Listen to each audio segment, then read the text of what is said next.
Es tikai nezinu, vai Rolf vai Jona tagad. Tad ap divi ir on.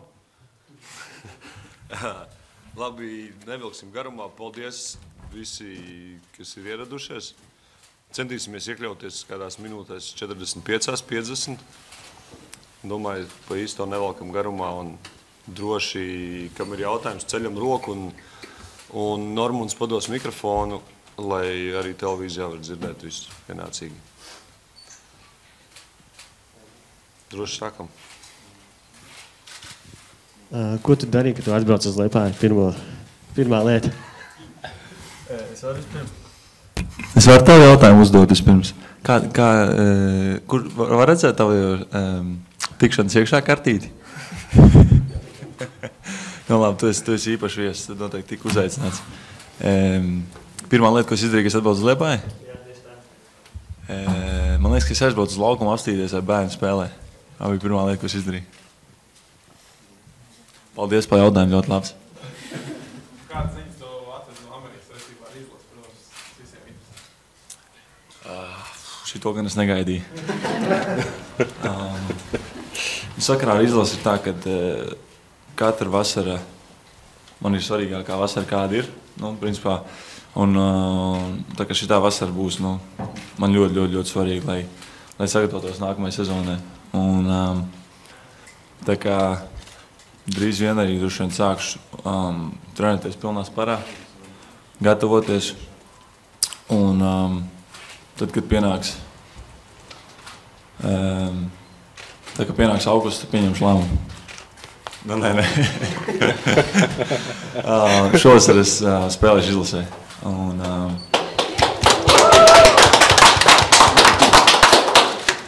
tā kā jā, pieņēmu tādu lēmumu pēc sezonas. Un jā, kā būs interesanti. Grūti bija tas lēmums? Nē, ja godīgi, es zināju, ka es gribu spēlēt šovasar. Saprotu to, ka man būs nereāli grūti. Vasar tā ziņā, ka man būs tik tiešām jāstrādā uz sevi fiziski un tā tālāk, lai būtu labāks, lai kļūtu labāks, bet atkal mēs netikām playoffos, līdz ar to tā vasara būs tik gara un man būs diezgan daudz laika, lai ieguldītu sevi, un es domāju, ka šī tā vasara, kad man gan pašam nevis gan gribās, bet gan ļoti derētu spēlēt izlasē, un es domāju, ka arī fani to ļoti gaida. Vēl viena lieta par numuru noteikti. Vakar es sazinājos ar Freimanu, viņš saka, nezinu, kāda būs ar 8 numuru. Tā noteikti tīmu spēlē 10, un šeit toties ir domājis, ka varbūt varētu 8. Viņš saka, jaunais būs jāpalda. Viņš saka, kā tu cīnīsies par to 8 numuru? Es nezinu. Gan jau izrunāsim, zin kā. Rolands jau ir normāls džeks, un gan jau varēs kaut ko sarunāt. Kristap, kurā brīdī nonāca pie lēmumu spēlēt izlasē? Kurā brīdī nonāca pie lēmumu, atvaino? Principā sezonas laikā jau par to padomāju, un protams, ka gribējās, bet es daru tā, ka es eju soli pa solim. Cenšos koncentrēties sezonas, cik vien var, protams, sliktajos brīžos jau sāc domāt, varētu ātrāk pienākt vasaru un spēlēt izlasē. Bet centos koncentrēties uz katru spēli, pa katru dienu iet, un tad, kad pienāks tam laiks, tad arī izdomāšu. Un tā arī īstenībā bija, kad pienāca vasara, tik līdz beidzās sezona, nāca sezonas beigām jau, es zināju, es visu to sezonu jau tā kā domāju par to, un zemapziņā man bija tas, ka es gribu spēlēt izlasē, un tad līdz ko beidzās sezonu, un esmu plus mīnus vesels, kaut kādas mazas lietiņas ir jāslabo, bet tādā brīdī es sapratu, ka noteikti palīdzēt izlasē. Villijs, Mindaugas, Andžejs. Kāds no viņiem tev izaicināja? Saka, es spēlēšu. Kāpēc tu varētu nespēlēt? Nē, bet sporta centrs gan uztaisot rakstu, kad viņi spēlē un Kristaps nē. Tas gan. Nu jā, tur bija tāda interesanta situācija. Tā kā, ir kā es 18. aprīlī būtu paziņojis, jau tā kā es spēlēju izlasē, bet es 18. aprīlī jau biju beidzis sezonu, tā kā man nekādas intervijas nebija, nekas, tā kā es nezinu, no kurienes tur īsti tie raksti uzrādās visās malās, bet okei. Par to, protams, mēs jau sezonas laikā ar Kuzminsku diezgan parunājām par šito, kad mēs iepērsim Lietuvu pārbaudas spēlēs. Tā jokojot, bet vienmēr jau ir tā cīņa starp Latviju un Lietuvu. Tāpat mums arī gāja ģērbtuvēs visu laiku. Viktorijas kolēģis Valds pagājušajā pirmdienā teica, ka Poziņam nesot kontakta dialogu ar Bagātski. Tā ir taisnība vai jūs esat runājuši kaut kādas lietas izrunājuši, cik minūtes būs laukumā vai cik daudz var nomazīt? Pagaidām, līdz ar to, ka es nebiju nekādu lēmumu pieņēmis neko, tas, man liekas, ka Jānis bija vairāk tā persona, ar ko Bagātski sazinājās, un man ļauj koncentrēties uz sezonu. Es domāju, tagad vasaras laikā es noteikti, kad sazināšos ar treneru, un tad jau izrunāsim kaut kādas lietas. Kristap, vai augustā tev ir vēl kādi plāni, varbūt saistībā ar sponsoriem, kas varētu ietekmēt to gatavošanās režīmu Eiropas čempionātam? Jā, vienīgais, kas man laikam, tas nav sponsori, bet tas nāk no pašas līgas. Un viņi vēlētos, lai es aizbraucu uz Āfriku uz, 5 dienām, 6 dienām. Līdz ar to man pašā sezonas, pašā tajā sagatavošanas posma sākumā man sanāks izlaist dažas dienas. Tas ir vienīgais. Pārējo visu mēs pakārtosim tā, lai es varu pēc iespējas vairāk būt kopā ar Valsts vienību. Kad izlases sāk trenēties? 19. jūlijas. Nu jā, un Kristapam ir no kaut kāda 28. līdz kādam 6. jābūt tur prom.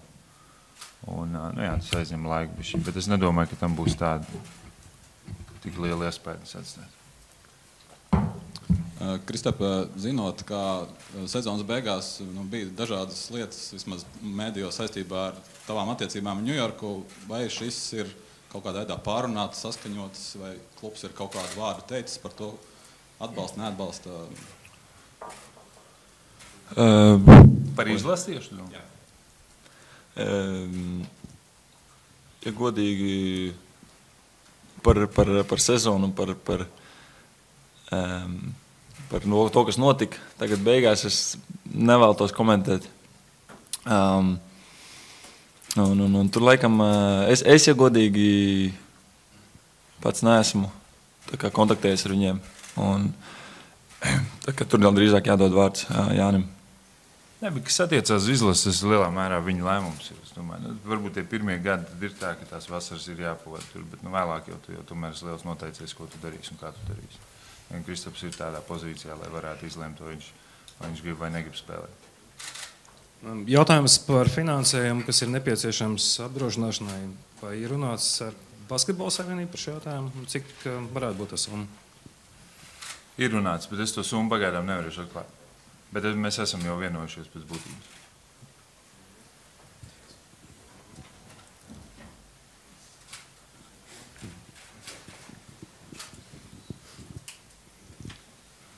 Turpinot, FIBA un NBA vienošanās paredz, ka spēlētājs var maksimāli piedalīties 30 dienas.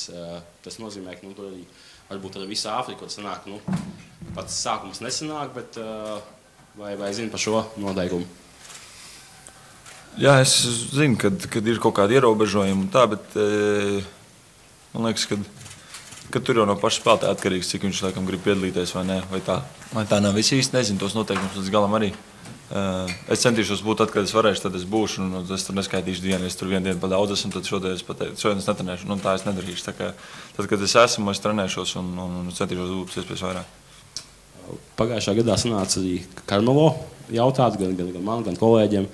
Un viņš ieteica, ka būtu labi tev spēlētāji, jo viņš tev arī šīs sezonas laikā ir teicis, pamudinājis, piedalies. Kurš komandas biedrs? Karmelo. Jā, nu viņš jau pats ir vienmēr spēlējis valsts vienībā un visās olimpiskās spēlēs piedalījies, ko viņš varējis. Bet nē, ja godīgi, viņš jau negrib, lai mēs, kā Latvija, tomēr tos amerikāņus uzvalkam kādreiz. Līdz ar to viņš teica, nē, tev gatavojies sezonai.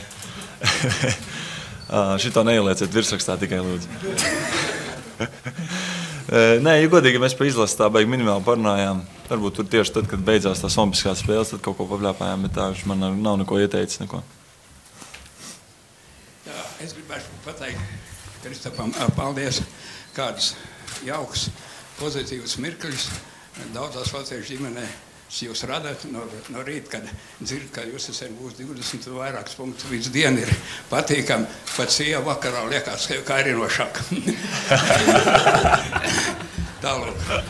Un pirmais jautājums, tā kā es esmu pēc profesijas mediķis, man vienmēr ir uztraukums jūsu veselības problēmas. Un tagad ir tā pēdīgā mugura. Ja? Respektīvi, jautājums ir tā, vai jums ir bijuši kādi normāli mugurkaula izmeklējumi. Ja?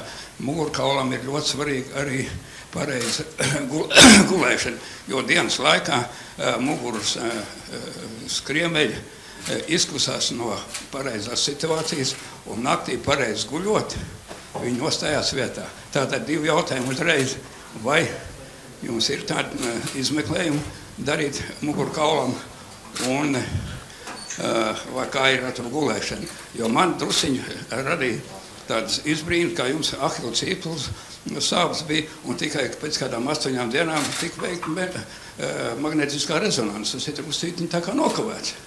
Paldies! Paldies jums par to pirmo daļu. Tiešām patīkam vārdi. Un centīšos vairāk mest tās 20 punktu spēles, lai jums, jūs jau saprot. Par muguru ir tā, ka man uzreiz veica magnetisko rezonanci un tur pārbaudas tā tālāk. Un tur īsti nekas neparādījās, ir tikai tas, ka man, tas reāli, tas bija muskuļi vienkārši savilkt un kaut kas varbūt ne tā bija. Un ejot uz grozu, es sajūtu, man vienkārši savilkt muskuļus un kaut ko mēģināju aizsargāt.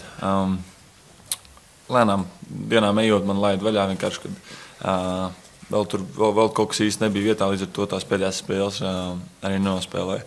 Un par kāju, tur bija tā, kad es atnācu atpakaļ to pirmo reizi pēc tās Ahilējas traumas, un tas nebija īsti nekas nopietns, bet tur bija vairāk tāds, kad komanda mēģināja aizsargāt, lai nekas tā trakāks nenotiek. Un tad es kaut kā atkal drusku man savilku viņu, un es viņam pateicu, un atkal tika uztaisīt liela lieta, kad man ir kaut kas ar kāju, un man ir vēl nedēļa bezmaz vai jāizlaiž. Un tad tās spēles arī salicās, bet tās visas tādas mazas lietiņas, ko bišķi atpūšoties, piedomājot, izdarot visu pareizi, var es domāju, ka tikt vaļā ātri un arī pasargāties nākamreiz. Man ir jautājums par jauniešiem. Kāds ir plānotais darbs šovasar ar jaunajiem spēlētājiem, basketbolistiem? Būs tas, laikam, Jānim labāks jautājums. Uz tādu pat nometni kā pagājušo gadu. Tās 4 dienas. Mārtiņš viņus pēc būtības rīko. Mans darbs ir spēlētājiem treneri.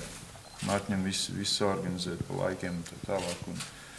Un tā būtība tāda pati, kad pēc iespējas tikai 14 līdz 16 gadu vecumā parādīt, kā aptuveni profesionāli spēlētāji, kā viņi gatavojas dienā. Un tas rīt treniņš ir tā individuāla tehnika, vakarā viņi uzspēlē, un tad pa dienu mēs mēģināsim ielikt to kādu, varbūt, ja ne gluži semināriņu, bet kad mazu kursu, kur viņi var varbūt pa ēšanu kaut ko pamācīties un tādām lietām. Ja.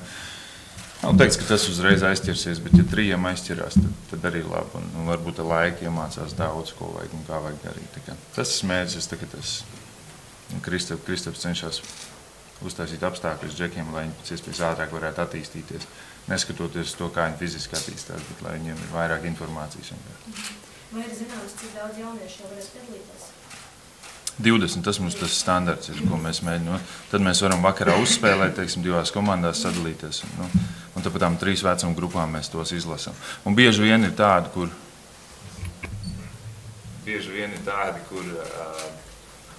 es domāju, ka ir džeki, kur tajā vecumā ir pelnījuši vairāk. Bet viņi ir vai attīstītāki vai kā, mēs viņus izvēlamies tā, ka kāds ir droši vien apvainojies, bet tā ir tā. Kristof, vēl par izlasi jautājums. Kādas ir tavas sajūtas par to lomu, kāda tev varētu būt? Jo pats saprot, Ņujorkā ir pāris uzvārdi, no kuriem varbūt tos 30-40 punktus gaida biežāk. Nu, šeit šobrīd ar tavu jāvārdu skaidrs, ka visu Latviju gaidīs, ka tev katrā spēlē būs diezgan daudz, un tad tu beigās aiznesīs uz saviem pleciņiem to izlasi līdz medaļām. Tas tev mazliet nebaida tā Mesijas loma šobrīd? Nē, nebaida, bet 30-40 izlasē tas nav baigi vienkārši. Nē, protams, ja vēl nezinām, kāds būs sastāvs uz galam, neko īsti nezinām, tā kā grūti tā baigi spriest ir. Bet tas, ka man būs liela loma un man būs daudz jāuzņemās un daudz jāpalīdz komandai, tas ir skaidrs, un no tā es galīgi nebaidās. Danuta Juste TVNet. Kristap, tavā kontā jau ir 2 aizvadītas sezonas NBA, vai tu vari abas divas salīdzināt, kura vieglāka, grūtāka, interesantāka, pieredze bagātinošāka? Pirmā sezona noteikti bija gan vieglāka, gan arī interesantāka. Tā, kad viss ir jauns, viss, kas notiek, ir kaut kas jauns katru dienu vismaz. Un tā pirmā sezona paskrēja diezgan ātri, lai arī mums tas gala rezultāts bija gandrīz tāds pats. Varbūt tur pa spēli vai 2 mēs labāk nospēlējām pirmo sezonu. Bet tā sajūta bija, ka viņi daudz tāda pozitīvāk bija tā sezona kopumā. Pagājušo sezonu, kas tikko pagāja, noteikti bija augstāk mērķi, daudz vairāk, ko no mums gaidīja. Līdz ar to, kad mēs nevarējām izdarīt to, ko no mums gribēja, tad arī tā atmosfēra vairs nebija tik laba un nebija tik pozitīvas tās sajūtas. Tā kā noteikti otrā sezona daudz tāda smagāk, emocionāli nekā pirmā, bet arī otrā man bija ļoti, ļoti vērtīga lauka kā spēlētājs, lauka kā varbūt topošais līderis, mācīties kaut kādas lietas un vispār kas notiek ap visu spēlēšanu un daudz tādas jaunas lietiņas iemācījos. Kristēm, ko tu sagaidi no 3. sezonas un kad tu sāks varbūt par to domāt? Vai tev šobrīd varbūt Fils zvana un tu necēl telefonu? Kā tā situācija? 3. sezona, kā jau es teicu, es cenšos tā pa dieniņai iet uz priekšu gandrīz vai, un nākamais fokus ir izlase. 3. sezona vēl ir ļoti tālu. Tagad ir galvenais jāieliek nenormāls darbs pavasaru, lai sagatavotos gan izlasē, gan sezonai. Un tad jau kad nāks tuvāk, kad beigsies varbūt izlase, tad arī es centīšos būt gatavs cik vien ar uz sezonu. Vēl viena lieta, Adidas līgums, tur bija arī tā summa atkarīga no tādiem bonusiem, ko izpildi sanāca. Kas te bija pa bonusiem, ko sanāca izpildīt un kurus varbūt nesanāca izpildīt? Nē, tur lielākā daļa ir tādi mazi bonusiņi kaut kādi. Tur arī Jānim būs bišķi vieglāk paskaidrot, bet tur ir maz visādi bonusiņi. Es tur esmu top 5 tajā kategorijā vai tajā, tad es tur, tā kaut kā. Un vienkārši ļoti daudz tās kategorijas. Un protams, arī tad no kādām lielākām lietām ir atkarīgs, protams, lielākas tur summas. Tad, jā, tur nekas tāds interesants nav. Vēl kādi jauni līgumi nav bijuši piedāvājumā? Pagarināja Body Armor un Citadel. 2K. 2K. NBA 2K spēle. 2016, ne 17, ne 18, jau tā ir. Bet spēlīt, kur ir mobilajā versijā, mazā aplikācija, Kristaps būs uz vākaņai nākamajā gadā. Tas tāds viens no līgumiņiem foršajiem bija. Un viņš tur būs video versijā arī tajā spēlē. Tā kā dzīves interakcijas notiekās ar viņu. Viņš būs līdzīgāks kā pirmajā daļā. Cerēsim.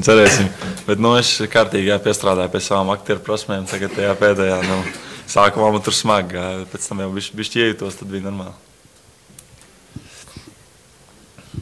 Turpinot par Adidas, ja nemaldos, tad pēc sezonas izskanēja, ka viņi vēlās arī tev redzēt reklāmas braucienos Āzijā, konkrēti Ķīnās un Filipīnās. Vai jau zināms un saplānots šie plāni? Jā, Ķīna bija paredzēta jūlijā, bet tas atcēlās. Viņa apstākļu dēļ viņi ir noteikts lietas, ko viņi nevarēs organizēt. Un Filipīnas palika. Filipīnas ir Jāņos, man šķiet, 22. 25. Jā, baigi žēl nevarēs. Jā, tad tur ir dažas dieniņas, ko mums jāizbrauc. Vai ir paredzēts arī kāds apavu līnija, apģērba līnija tuvākajā laikā vai nākamajā sezonā? Uz apaviem būs tas no nākamās sezonas būs tas KP virsū. Pat cik vēl logo nav izstrādāts, tad būs tāds vienkārši vispārējais tas KP. Bet pagaidām ne, kā tieši kurpu līnija. Kristap teica, ka fokusā šobrīd ir izlase un par Ņujorku nedomā. Ir skaidrs, ka tev par to 3. sezonu ir jāsāk domāt, kur ir tie datumi, kad tev ir jābūt viņa rīcībā, vai varbūt kāds no kluba plāno ierasties, varbūt treneris ar tevi strādāt, vai kaut kāda saistība vasarā tur būs? Atvaino, var lūdzu iesākt to sākumu vēlreiz pateikt? Vienkārši pats teikt, ka tev tagad fokus uz izlasi un par Ņujorku tu nedomā, bet vai tev ir skaidrs, kurā brīdī tev būs jāsāk domāt par šo 3. sezonu un kurš ir tas datums, vai kāds ir varbūt treneris, kāds brauc tev, vai kāds kontakts jāuztur? Man liekas, tas pēdējā spēle, pie fināla spēle, maz nesakrīt.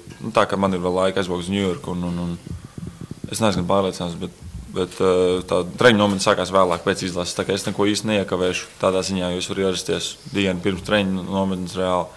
Un tā ziņā tur, man liekas, nekas man baigi neko neiztraucēs. Kas bija vēl, ko tu pajautā?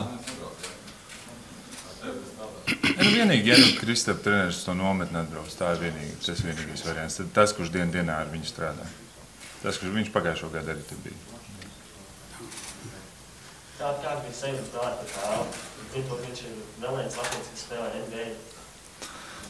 Ja godīgi, tas baigi patīkami bija tā ziņā, kad mēs tā kā ierakstam varbūt vēsturē kaut kādu rakstu, ka mēs esam pirmie latvieši, kas izgājuši viens pret otru laukumā vienā laikā. Un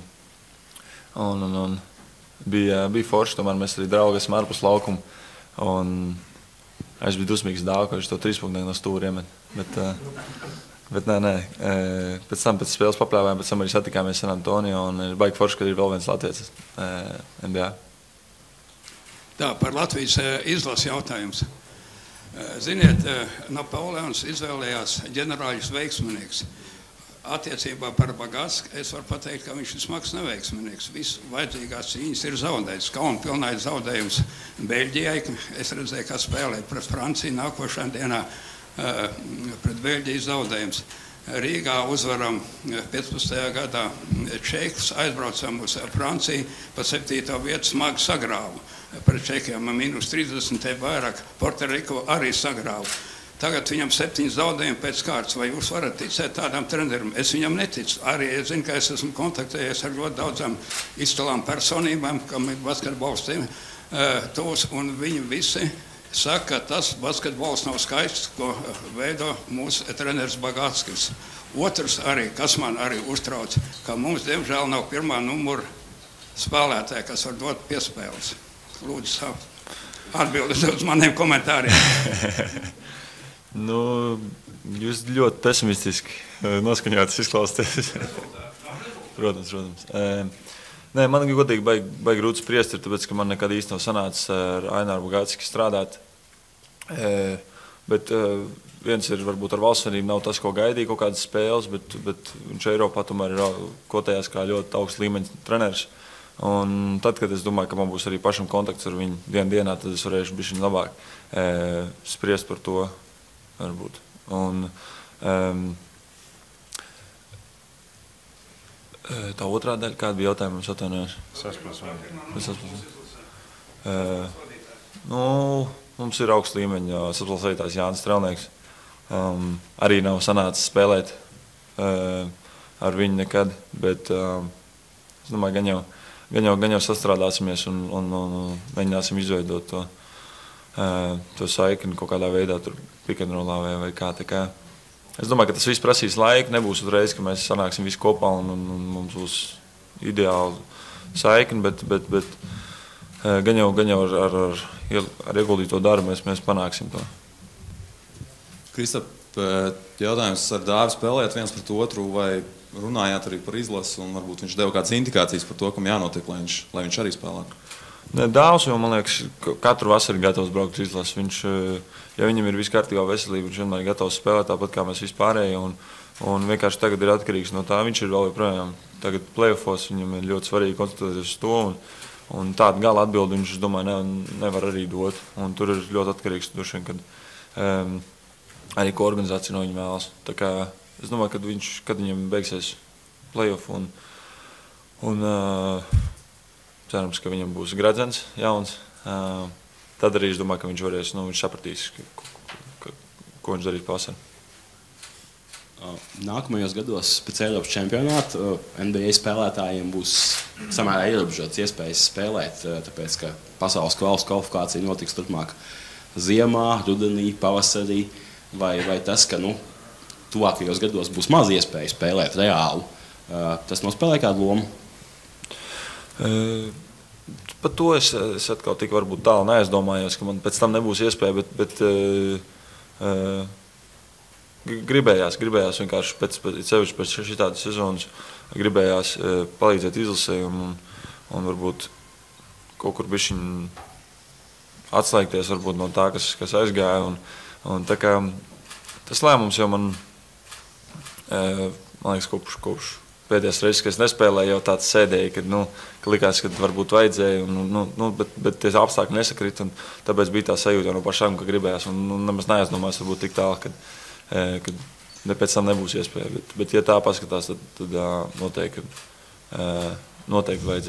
vajadzēja, un tāpēc arī es būšu. Runājot par Latvijas grupu, Beļģija, Lielbritānija, Krievija, Turcija, Serbija, ir kādas pirmās domas par šiem pretiniekiem, vai? Man liekas, super grūta grupa. Tur neviena spēle nebūs vienkārši, nebūs pastaigta. Tik tiešām, ja mēs tur es nevaru neko tālāk spriest, beigt. Vienkārši, kad nāks tuvāk, tad arī mēs zināsim, cik mēs esam labi, un tad arī varēsim kaut kāds varbūt mērķis nospraust. Kristaps jau minēja par aizdīto sezonu, ka neizdevās klubam izvirzītos mērķus sasniegt. Tavuprāt, kas tam bija par iemeslu? Kāpēc neizdevās? Kā jau es teicu, es labprāt nerunātu par to, kas notika. Tieši par jūsu uzdoto konkrēto jautājumu es varu pateikt, ka kaut kā no paša sākuma mums īsti nesanāca saspēlēties. Varbūt tas komplektējums. Te man jābūt uzmanīgam. Vienkārši no paša sākuma nebija tas, ko visi gaidīja. Un līdz ar to, ka augstas spiediens mums arī varbūt tas nepalīdzēja. Grūti tur daudzām lietām ļoti jāsakrīt, lai pirmā gadā sanāk komanda un uzreiz būtu sasniegt to, ko grib. Tā kā tas viss ļoti grūti izdarāms, sevišķi Ņujorkā. Tas vienkārši visas tās mazās lietiņas nesakrīt un neizdevās. Daudz sanāca iekos sev mēlē vai lūpā par to, ka kāds no komandas biedriem neiedod bumbu dažos ļoti labos momentos. Vai par to tika runāts pēc tam? Jā, Nē, to mēs ar Mārtiņu darījām. Teica arī. Diezgan aktīvi pie tā vēl. Jā, bet tur arī manā, tad, kad es spēlēju izbraukumā, ģimene savācās manā dzīvoklī un skatās spēli. Tur jauns televizors bija vajadzīgs pēc vienas no izbraukuma spēlēm. Es neteikšu, kurš viņš neizsvīlās. Bet tas tikai parāda to, cik man ģimene jūt līdzi man un manai komandai. Bija brīži, protams, kad arī es uzvilkos un varbūt kāds cits uz mani uzvilkās. Sevišķi man ģimene ar droši vien tām lietām, ko es izpildīju. Tā kā visādi situācijas gadās. Es piedošu Jānim par saplēsto televizoru. Jāni, varbūt konkrētāk epizodi pastāst. Vai negribu atcerēties? Es neatceros. Bet tas bija tik nevainīgi arī, kā es viņu saplēsu. Tad pat nav tā izklausās, ka es pilnīgs psihopāts, bet tā nebija vispār. Bet tā, ja plaisāja viegli, un gabi mainīt. Kristap, vēl atgriežosies pie izlases, tev atgriešanās Kraklā būs un iespējams kopā ar Dviņu torņiem, ko sauc Otrasīk, kāds zina Pasečnieks, kuram bija tāds ilgāks klusuma periodiņš, bet viņš atkal ir Ja ne gluži zinītā, bet ļoti labi spēlē. Tev ir kāda īpaša saikne ar viņu, un atceroties 18 čempionātu, jutīsies daudz labāk zem grozēm ar viņu? Nē, man nenormālākais prieks par Andžeju vispār, ka viņš turpinājis augt. Un šitā pēdējā sezona viņam tik tiešām izdosies ļoti labi. Tikko viņam, man liekas, bija 24. Tā kā viņš nezinu, aug pa katru spēli bez mazvai. Man ir baigais prieks par viņu uzturu viņu kontaktu. Viņš man katru nedēļu uzraksta, ka vajadzētu sazināties FaceTime, bet es saku jā, bet viņš nekad neuzvana. Jā, tā kā es joprojām gaidu to zvanu no Andžeja. Nē, bet uzturam kontaktu, čatāmies visu laiku. Un man ir baigais prieks par viņu. Un par to regulārā sezonu, gan pirmā tava, gan arī otrā, tās pašas beigas arī bija tā, ka bija jāizlaiž spēles. Tagad tu esi piekrits izlasē, tā ir patīkama ziņa, bet atkal tas laiks, protams, ir mazāks, lai tev atpūstos, un, ka zini, ja jūs tiekat vēl play-offā. Par to esi domājis, un, apmēram, ko darīt regulārās sezonas vidū, varbūt tur kaut kādas atlaidītas paņemt, lai beigas var nospēlēt? Nē, es par kaut kādām atlaidītām nedomāju, Tagad, kad es nospēlušu izlasē, tā sezona nav tik gara, ir smaga, tāpēc, ka ir daudz spēles, bet viņi nav tik gara, lai tu nepaspētu atpūsties. Tagad aprīļa vidū es biju beidzis spēlēt, kaut kādas dienas atpūties, un tev jau liekas, ka tu esi atpakaļ zirgā, ka tu jau ideāli jūties. Tā kā nav tā, ka tur 2-3 mēneši jāatpūšās. Drusku jāatpūšās vairāk, man liekas, mentāli nekā fiziski, un jau atpakaļ var sākt strādāt, un man tas būs ļoti, ļoti svarīgi šovasar. Būs ļoti daudz darba jāieliek, un tad arī es būšu gatavs izlasē un būšu gatavs arī sezonai. Jautājums divās daļās. Pirmā daļa Kristapam par to, ko tad tu redzēji tajā esošajā basketbola laukumā, kur tu devies vispirms pēc atgriešanās Liepājā, un otrā Mārtiņam droši vien par otro laukumu, kāda ir attīstība. Es droši vien, kad atbildēšu pirmais. Tur viss ir darba procesā, viss notiek. Un tieši tāpat kā pagājušajā gadā ir plānots laukuma atklāšana nometnes laikā. Tā, lai arī tie džeki, kas ir atbraukuši, tas varētu būt kaut kāds 13., 14. vai 15. jūnijas. Un top viens laukums Liepājā un viens laukums Rīgā. Liepājas laukums tiks ātrāk atklāts, un Rīgas laukums visticamāk, kad jūlijā, jo tur darba druski iekavējušies. Bet krāsa un izskats droši vien, ka absolūti tāds pats kā iepriekšējais laukums, un grozi arī tādi paši. Vienīgi saliksim tās muku kopā kaut kādā mājaslapā, lai no abiem laukumiem kameras var skatīties. Tā kā apskatīties, kur vairāk spēlē, un tur es arī aizbraukšu uzspēlēt.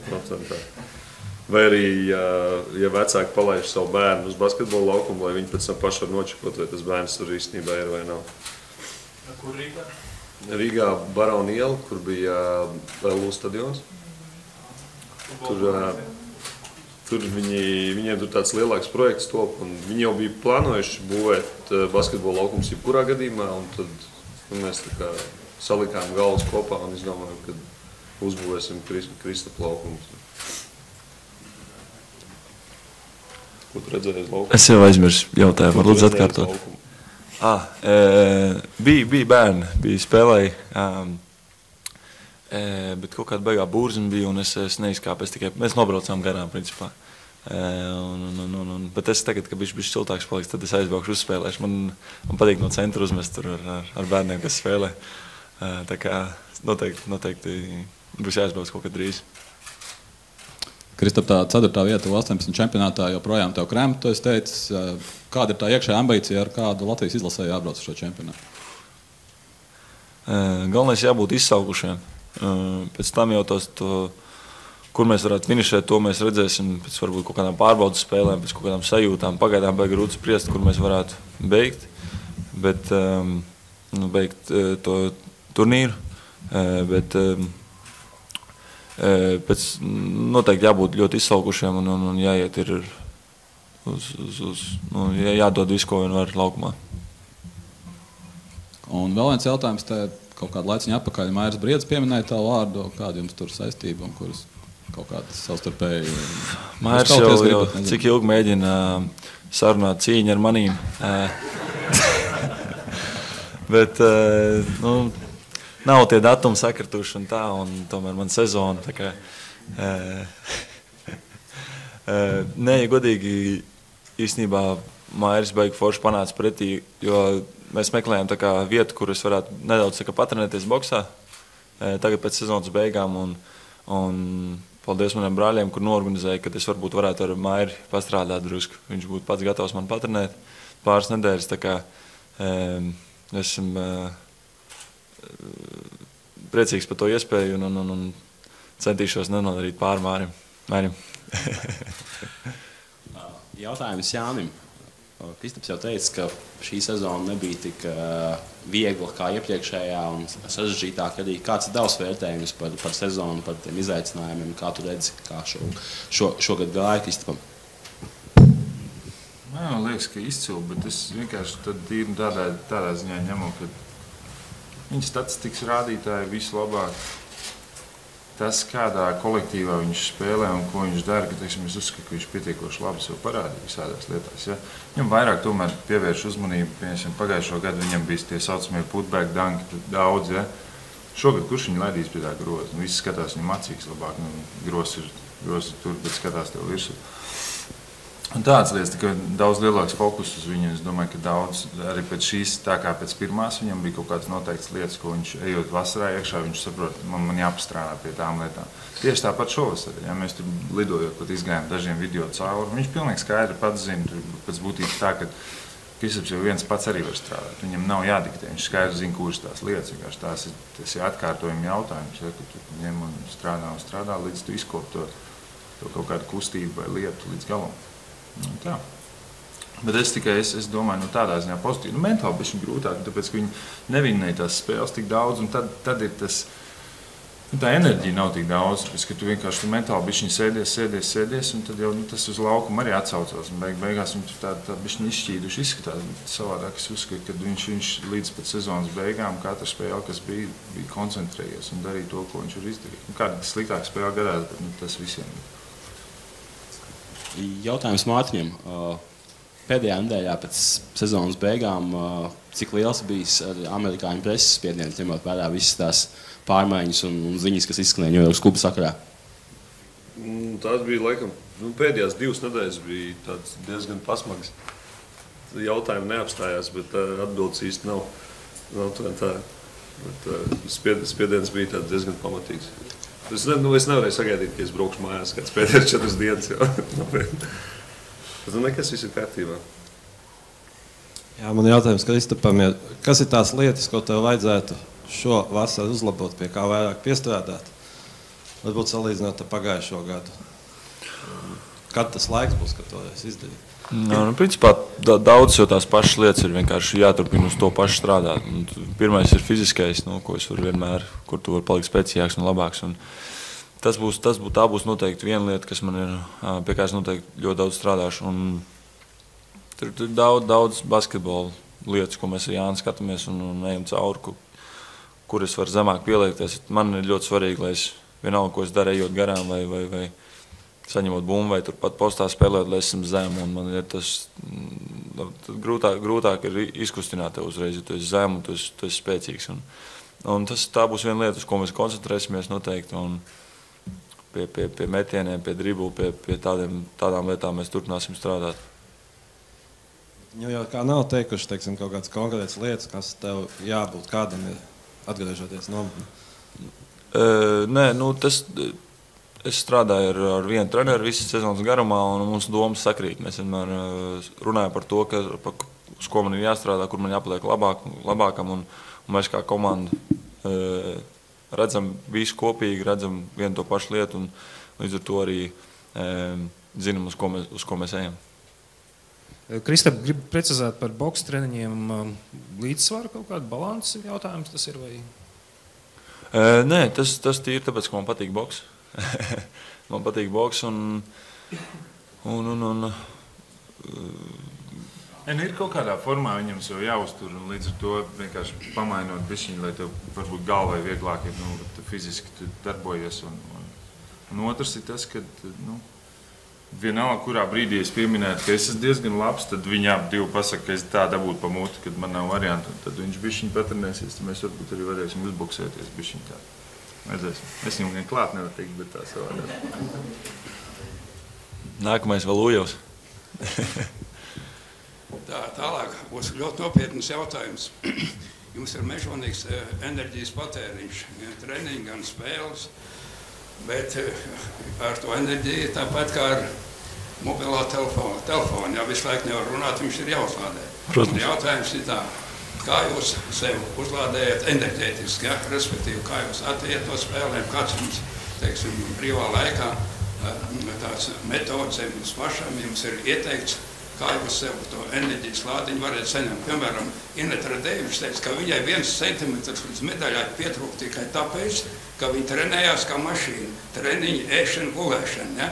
Un viņa zaudēja iedvesmu. Respektīvi, šo lielo enerģijas patēriņu vajag tāpat kā akmotoru uzlādēt. Kā jums notiek tā savu enerģijas uzlādēšana? Labs jautājums.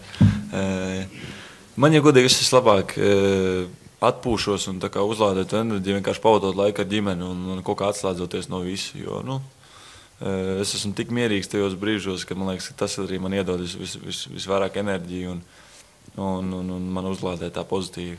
Tad jau, protams, kaut kādi mazi hobiji, varbūt, kas tev ļauj atslēgties. Man tur pingpongu patīk uzspēlēt. Tādas kaut kādas lietas mentāli tu varbūt atslēdzies kaut kādu brīdi, un tas arī tev uzlādē gan mentāli, gan arī varbūt fiziski kādā ziņā. Mārtiņš Kļavinieks.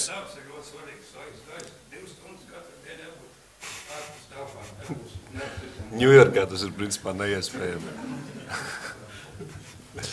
Mārtiņš Kļavinieks, Latvijas radio. Kristap, pastāsti, cik liels svaiga gaisa vai emociju malks bija tieši Zvaigžņu spēles nedēļas nogale, un kur tu glabā to trofeju, ko tu izcīnīji? Jā, tas bija tāds pozitīvs kaut kas tajā smagajā sezonā, otrajā, kas mums bija. Protams, tas nav nekas liels, bet tāpat patīkam uzvarēt kaut ko. Trofeju, kur stāv tagad, man liekas, ka es viņu esmu aizmirsis Ņujorkā, un man turpat arī kaut kur ģērbtuvē stāv vēl. Bet vajag lielā, nevar atvest uz Latviju. Varbūt, bet redzēs, vajadzētu attransportēt uz Latvijas, domāju, un kaut kur nolikt. Jo, domāju, katru gadu es nepiedalīšos prasmi šitajā challenge'ā. Tā kā tas bija tāds, jā, varbūt varēja drusku atslēgties no tām komandas problēmām tajā brīdī un bija patīkami uzvarēt. Kaut vai tas ir nekas svarīgs. Kristap, vai būdams Amerikā, tev arī sanāca pasakot līdz Latvijas basketbola līgas spēlēm? Un vai šovakar tu iesi skatīties, kā Liepāja spēlē pret Valmieru? Ja godīgi, man ļoti patīk pasakot līdzi un paskatīties Latvijas izlases spēles, bet ir tā, ka visas spēles noteikti no rīta trenējos. Un varbūt kaut kādas pa visu sezonu, kaut kādas 3-4 mēs dabējām noskatīties. Tā kā nav tā, tieši nesenāk varbūt. Bet šovakar, jā, ir doma. Nesaki. Ir doma palikt mājās un pa televizoru paskatīties. Karmelo ir izcils līderis un arī liels ego. Šogad nāca klāt 2 lieli ego, arī Noā un Ross.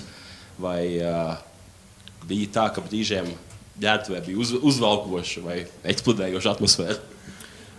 Bija varbūt sezonas sākumā sevišķi, jo Noā ir tāds,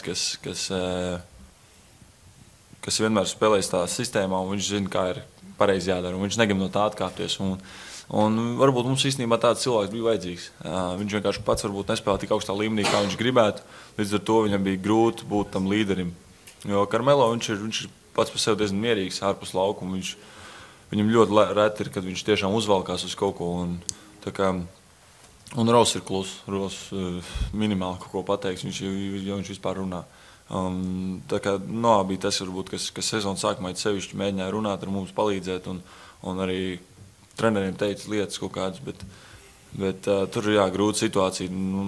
Pat viņš nevarēja īsti ietekmēt varbūt kaut kādas muļķīgas lēmumus, ko mēs pieņēmām kā komanda. Tur sarežģīta situācija, bet noteikti, ka Džokims ir spēlētājs, kas varbūt nenospēlē tik augstā līmenī, kā mēs visi gribētu, bet viņš vismaz varēja pateikt tās lietas, ko varbūt citi negribēja teikt.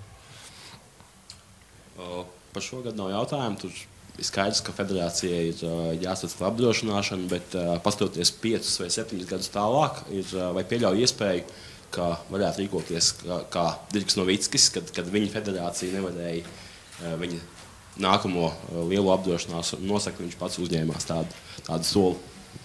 Es domāju, ka noteikti. Tas jau viss no manis atkarīgs ir. Un ja es būšu vesels un es gribēšu piedalīties, tad tas arī tiks darīts. Es tam naudu nežēlošu, ja man viņas būs. Bet jā, man baigais prieks, ka Savienība nāk pretī un ir gatava palīdzēt.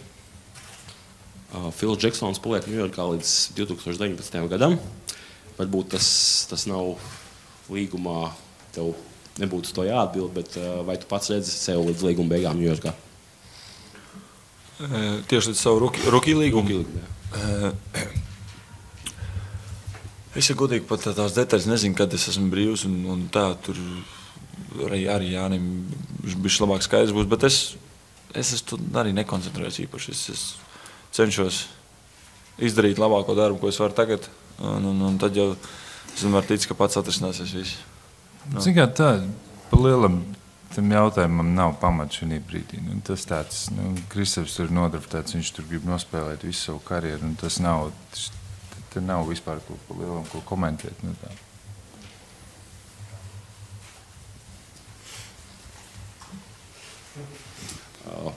Bija arī šogad interesants tikšanās ar futbolistiem, Vilja, Grīzmans, kas palicis atmiņā, ko es no viņiem labi pavadījis laiku vai iegūst? Neko, patīkam bija satikt tādu līmeņu zvaigznes.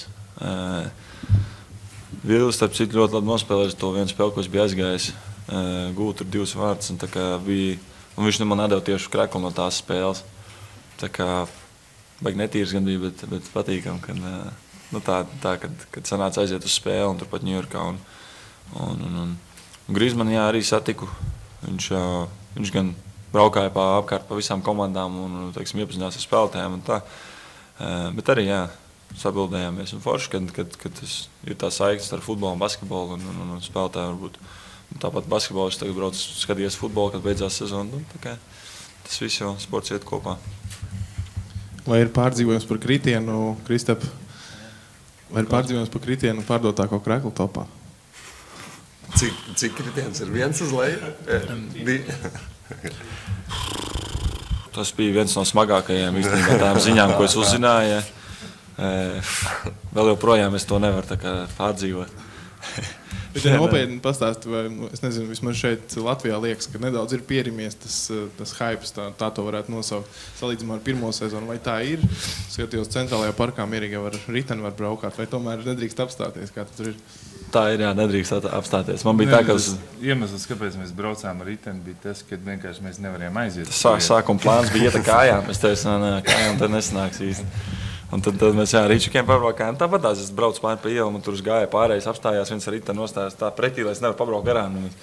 Un tā, ka tur ir jau tāpat tās cilvēki jau ievēro, vienkārši, ka tad tu esi uz rīčuku un īsti nestājies dēļ katra. Tad bišķiņ vieglāk.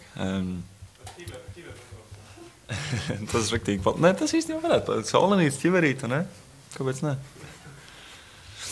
Kristap, uz okeāna to pusi pošās šovasar, nākamvasar vēl daži jaunie. Kāda būtu tavu ieteikumu viņiem? Tie, kas arī pošās, tiem ir mans numurs. Un es viņiem to individuāli pateikšu, ja viņiem būs kādi jautājumi vai kas. Es nezinu, man tā grūti pateikt. Katram jau kaut kāda savādāka situācija un kaut kādas citas lietas varbūt ir vajadzīgs kā ieteikums. Bet, jā, es teicu, jā, ja viņiem vajadzēs, es viņiem, protams, ka palīdzēšu. Vēl kādi jautājumi 3, un tad mums būs jālaiž arī. Kristap, par futbolu jau ierunājies. Ja mēs smējamies, tad acīm redzot, sestdien droši vien arī paliks mājās. Uz Liepājas futbolu arī neies tad sestdien, ja? Tāpat kā šodien. Jā, arī pa televizoru. Jā. Un ja nopietni, tad draudzība ar Māru tā viena lieta vai arī kaut kāds biznesa intereses saista futbola sakarā? Nē, tur tīra draudzība. Ar Māru iepazinos kaut kādu laiku atpakaļ jau, jā, un tur man es tādā brīdī vēl pa biznesu vispār nedomāju. Tā kā tur ir tīra draudzība. Vienkārši čomi esam. Labi, jautājumu nav. Paldies liels visiem vēlreiz. Vēl viens pēdējais drīkst. Droši. Par to atpazīstamību vakar jau Liepājas jaunieši jau Instagramā jau sāka bildes likt iekšā, kur tevi ir pamanījuši un safotografējuši. Saka, vai tev tas jau nav apnicis šo 2 gadu laikā? Nē, ja godīgi, ir varbūt kaut kādi brīži, jā, kad liekas pat traku, bet tad, man vairāk tas uzvelk, kad esmu Ņujorkā. Latvijā to es tā tik ļoti nemanu, arī cilvēki tādi patīkamāki un varbūt neuzbāžās tik ļoti, ir tādi piezemētāki un Ņujorkā ir tāda nenormālākā tas spiediens un tas cilvēki tik atvērti ir, viņiem vispār nav baili nāk klāt, tā. Bet Latvijā es to tīri labi izbaudu, tā kā viss kārtībā. Kristap, vēl viens jautājums tieši par sociālajiem tīkliem, ņemot vērā to, ka šobrīd ne tikai no ieraksta sociālā tīklā, bet arī no share vai retweet vai like var izveidot ziņu. Vai tu to ņem vērā, darbojoties šajos sociālajos tīklos? Jā, protams, jābūt uzmanīgam arī, ko tu liec. Vienu bildu var tev likties nekas īpašs, bet tad, kad cilvēki to pamana un varbūt pagriež nedaudz vai kā, tas var būt uzsprāgt un būt kaut kas vispār. Tā kā baigi uzmanīgam jābūt, ko liek. Gribās bieži vien likt kaut ko interesantu, tā lai nav garlaicība, bet liekas varbūt pat raku, varbūt cilvēki nesapratīs vai kā. Tā kā tas tikai aug, tie sociālai tīkli tikai aug un paliek lielāk un paliek bīstamāk tādā ziņā. Paldies! Paldies visiem liels! Mēs laižam, mamma ir uzgatavojusi pusdienas. Man jāpēd. Paldies, uz redzi. Paldies. Vajag, jā? Tad būs.